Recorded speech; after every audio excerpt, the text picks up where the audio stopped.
社民党より福島みずほ参議院議員をご紹介いたします。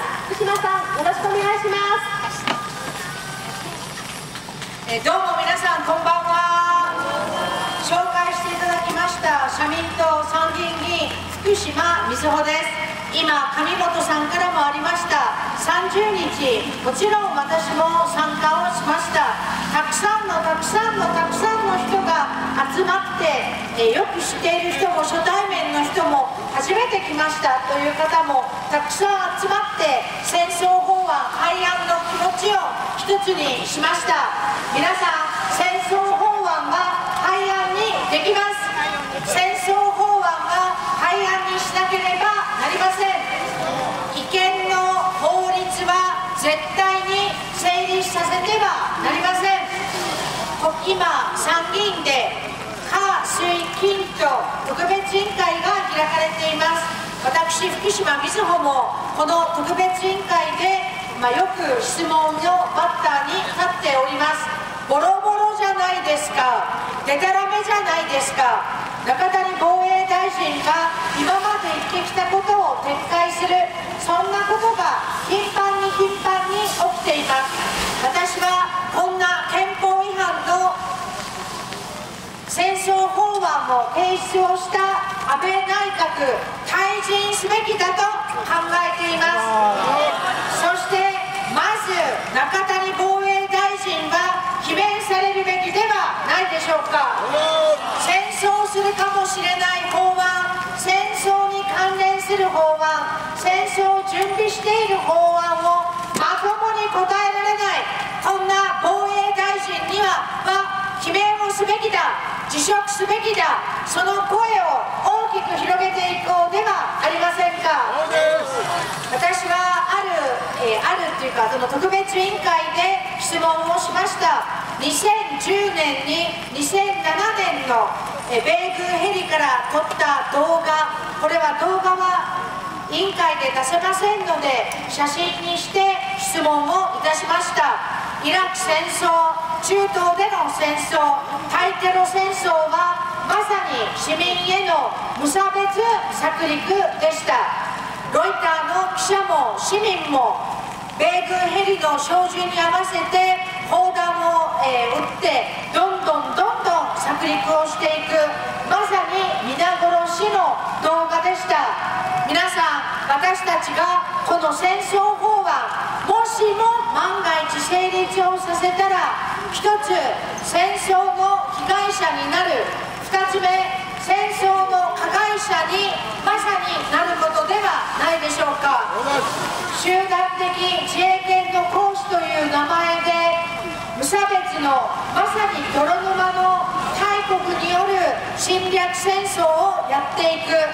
2つ目、後方支援という名のもとに弾薬を提供し、戦場の隣で弾薬を提供し、発進する戦闘機に給与していくことになります。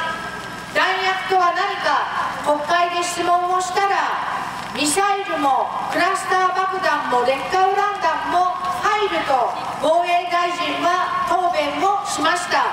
武器を運搬し、弾薬を提供し、発進する戦闘機に給油をしていく、いずれもまさに戦争を一体としてやっていくことではないでしょうか。これを戦争法案と言わずに何というのでしょうか。自民党は戦争法案という言葉を嫌います。安倍総理は戦争という戦争法案でないと未だに言っています。でもまさに戦争法案です。イラク戦争、ベトナム戦争、龍城港事件、いずれも嘘と捏造から戦争は始まっています。皆さん、安倍内閣はまさにこれからもしこの法案が成立したときに戦争という言葉を使わせないのではないでしょうか。安倍総理はこう言います。国際法上戦争は禁止されている。国際法にのっとって法を司る。だから戦争ではないのか。私、福島みずほは言いたい。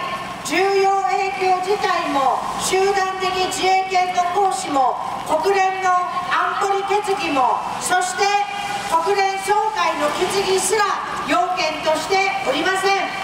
後方支援という名のもとに弾薬を提供し、集団的自衛権の行使をするときに、その戦争が正しいという法的担保など法律上どこにもありません。正しい戦争などもちろんありません。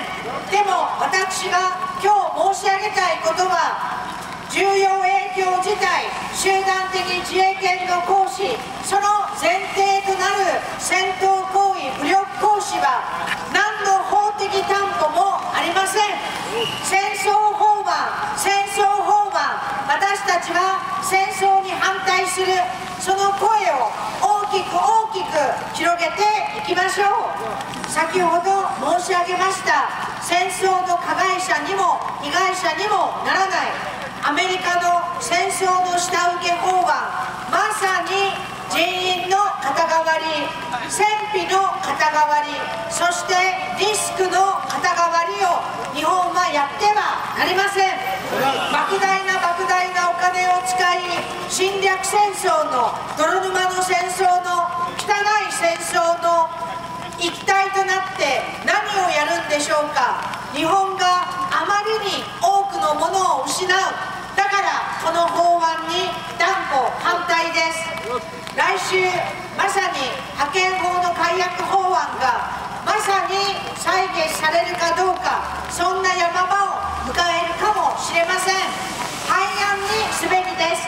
そしてこの戦争法案、民主主義は憲法違反の法案を許さない、その声を大きく広げて、この法案みんなの力で廃案にしていきましょう。戦